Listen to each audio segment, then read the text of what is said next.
ఎదురింటి పిట్టగోడ మీద పైజామా కట్ బనియన్తో అటోకాలు ఇటోకాలు వేసుకుని చెరుకుగడ నములుతూ శ్రావణి వైపు చూసి సైకిల్ అబ్బాయి చెయ్యి ఊపాడు. అతను చెయ్యి ఊపగానే క్రిందకు జారిపోయి ఆమె గుండె చప్పుడు ఆమెకి స్పష్టంగా వినిపించసాగింది. ఒక్క క్షణం తరువాత తెప్పరిల్లి బాబాయ్ కంట పడిందేమోనని ఆయన వంక భయంగా చూసింది. అసలే బాబాయి ఫుట్బాల్ ప్లేయర్. తన క్రింద బలిష్టంగా ఉన్న ప్లేయర్తో చితకబాదించగలడు. శ్రావణి అదృష్టమో లేక ఆ అబ్బాయి అదృష్టమో బాబాయ్ ఆ దృశ్యం చూడలేదు. అమ్మయ్య అని ఊపిరి పీల్చుకుంది శ్రావణి. వెనువెంటనే రకరకాల ఆలోచనలు ఆమెలో ముప్పెరుగున్నాయి. ఎదురుపడే వెంటపడే సైకిల్ కుర్రాడు ఇప్పుడు ఎదురింటికొచ్చి పడ్డాడు. ఇప్పుడెలా?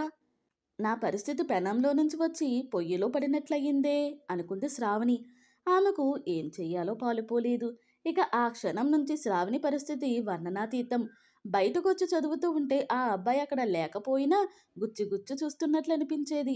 లోపలికొచ్చిన చదువుతుంటే తన కోసం అతని కళ్ళు వెతుకులాడుతున్నట్లు అనిపించేది.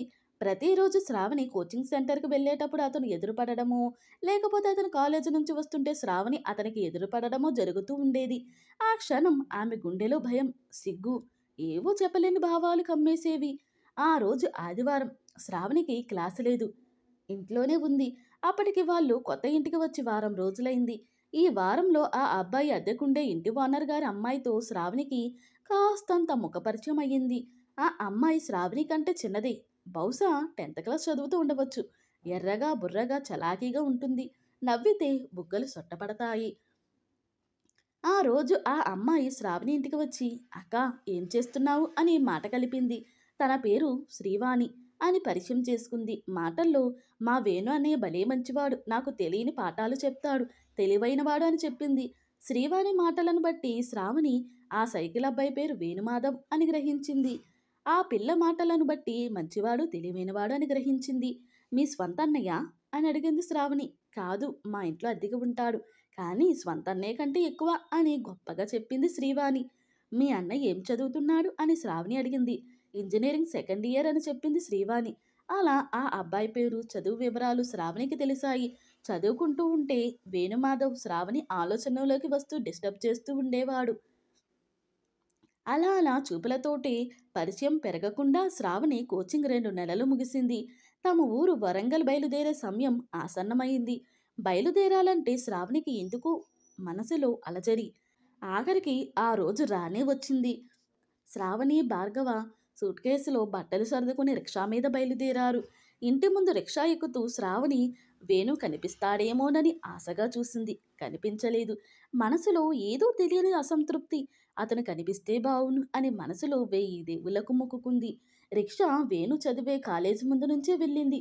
తెలియకుండానే శ్రావణి కళ్ళు వేణు కోసం వెదికాయి. రోజు ఆ సమయానికి అతను ఎదురుపడేవాడు. ఆ రోజు మాత్రం కనిపించలేదు. కానీ అతని స్నేహితుడు కనిపించాడు. అయ్యో, నేను వెళ్ళినట్లు తెలియకపోతే రేపటి నుంచి నా కోసం వెతుకుతుంటాడేమో అని మనసులో బాధపడింది. శ్రావణి బస్టాండ్లో రిక్షా దిగి తమ్ముడితో బస్ ఎక్కింది. బస్సు పొలిమేర దాటే వరకు ఆమె కళ్ళు అతని కోసం వెతుకులాడుతూనే ఉన్నాయి. అతన్ని చూడకుండా చెప్పకుండా వెళ్ళడం ఎందుకు అసంతృప్తిగా అనిపించింది. అతనికి కనిపించి తను వెళుతున్నట్లు చెప్పి ఉంటే బాగుండేది అనుకుంది. కనీసం తన సూట్ కేసుతో కనిపించినా అతను అర్థం చేసుకునేవాడని బాధపడింది. బస్సు వేగం అందుకుంది. శ్రావణి మనసులో అతని రూపం కదలాడుతూనే ఉంది. తెలియకుండానే కళ్ళల్లో నీరు కదలాడసాగాయి. తమ్ముడు గమనించకుండా ముఖం ప్రక్కకు తిప్పుకుంది. వరంగల్ చేరిన తరువాత శ్రావణికి మనసులో లేదు. పదే పదే వేణుమాధవ్ జ్ఞప్తికి రాసాగాడు. ఎంత మర్చిపోవాలన్నా సాధ్యపడడం లేదు. అసలు తనెవరు, నేనెవరు? ఒక్కసారి మాట్లాడింది కూడా లేదు. మరి అటువంటప్పుడు అతన్ని తలుచుకోవడం ఎందుకు అని మనసులో ప్రశ్నించుకుంది. శ్రావణికి సరైన సమాధానం దొరకలేదు. సైకిల్ మీద ఏ కుర్రాడు కనిపించినా ఆమెకు తెలియకుండానే వేణు గుర్తుకు వచ్చేవాడు. అతన్ని మర్చిపోవడానికి విఫల ప్రయత్నం చేసింది, కానీ సఫలం కాలేకపోయింది. అతను జ్ఞాపకం రావడం, మర్చిపోవడానికి ప్రయత్నం చేయడం ఆమెకు శిక్షగా అనిపించింది. శ్రావణికి ఎంసెట్లో మంచి ర్యాంకు రాకపోవడంతో ఆమె తండ్రి తమ ఊరు వరంగల్లోని బీఎస్సీలో జాయిన్ చేశాడు. 2 నెలలు గడిచిపోయాయి. అయినా అతన్ని మరవలేకపోయింది. ఒకరోజు శ్రావణి స్నేహితురాలు హిమజ, ఏమిటే ఈ మధ్య అదోలా ఉంటున్నావు, ఏదో ఆలోచిస్తున్నావు, కొంపతీసి ప్రేమలో పడ్డావా అని జోక్ చేసింది. శ్రావణి అటువంటిదేం లేదు అన్నది. అయితే హిమజ ఊరుకోలేదు.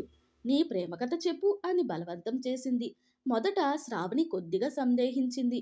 అయితే హిమజ నేను ఎవరికీ చెప్పనులే అని హామీ ఇచ్చింది. స్నేహితురాలతో ఆ విషయం చెప్పుకుంటే మనసు కాస్త తేలిక పడుతుందని భావించిన శ్రావణి విజయవాడలో తనకు తారసపడిన వేణుమాధవ్ సంగతి, తన మానసిక పరిస్థితి గురించి వివరించింది. ఆ అబ్బాయికి మాట మాత్రం కూడా చెప్పకుండా వచ్చేసినందుకు బాధపడింది. అంతా విన్న హిమజ ఎందుకెంత బాధపడడం, ఒక ఉత్తరం రాసిస్తే సరిపోతుంది కదా అన్నది. స్నేహితురాలి మాటకు శ్రావణి ఉలిక్కిపడి ఇంకా నయం, కొంపలంటుకుపోతాయి అంది. అందుకు హిమజ నీకు అంత భయమైతే నేను వ్రాస్తాను అంది. ఆ మాటకు శ్రావణి మరింత భయపడింది. ఇది అసలే తింగరబుచ్చి ఏం వ్రాస్తుందోనేమో అని భయపడి అటువంటిదేం వద్దు అని చెప్పేసింది. అయితే శ్రావణి మనసులో ఒక బీజం పడింది.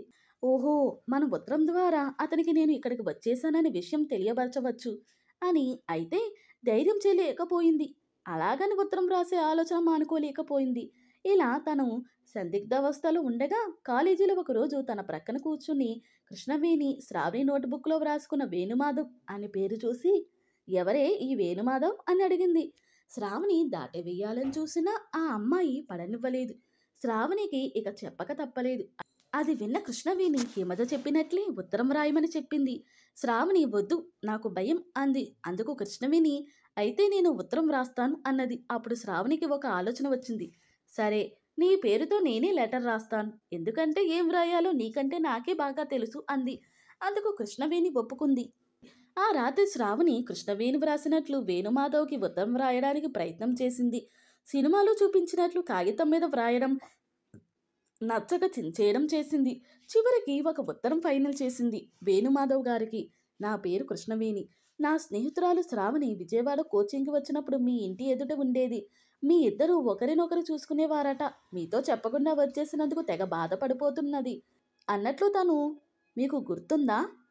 ఉంటే ఉత్తరం రాయండి. ఇట్లు కృష్ణవేణి. అలా వ్రాసిన ఉత్తరాన్ని నోట్బుక్లో పెట్టుకుని మరుసటి రోజు కాలేజీకి వెళ్ళినప్పుడు పోస్టాఫీస్లో ఎన్వలప్ కొన్నది.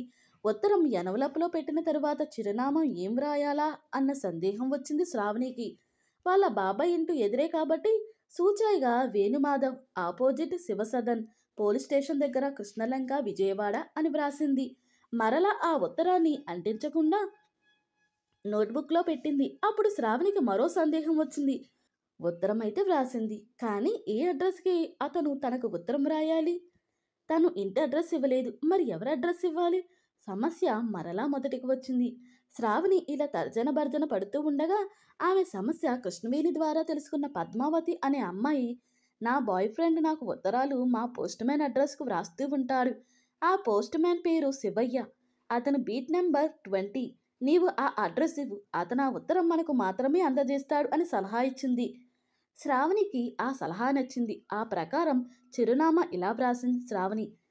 కేర్ ఆఫ్ శివయ్య, బిట్ నెంబర్ 20, వరంగల్కి సమాధానం వ్రాయమని చెప్పింది. శ్రావణి ఆ ఉత్తరాన్ని బోటనీ టెక్స్ట్లో పెట్టింది. మరుసటి రోజు తప్పక పోస్ట్ చేయాలని అనుకుంది. ఆ రాత్రి బోటనీ సబ్జెక్ట్కి సంబంధించి ఏదో సందేహం వచ్చి తండ్రిని అడగడానికి వెళ్ళింది. వాళ్ళ నాన్నగారు టెక్స్ట్ తిరగవేస్తుంటే అందులో ఉన్న ఉత్తరం క్రింద పడింది. తన పొరపాటు గ్రహించిన శ్రావణి కొంగు తింది. వాళ్ళ నాన్నగారు వంగి ఆ లెటర్ చేతిలోకి తీసుకున్నారు.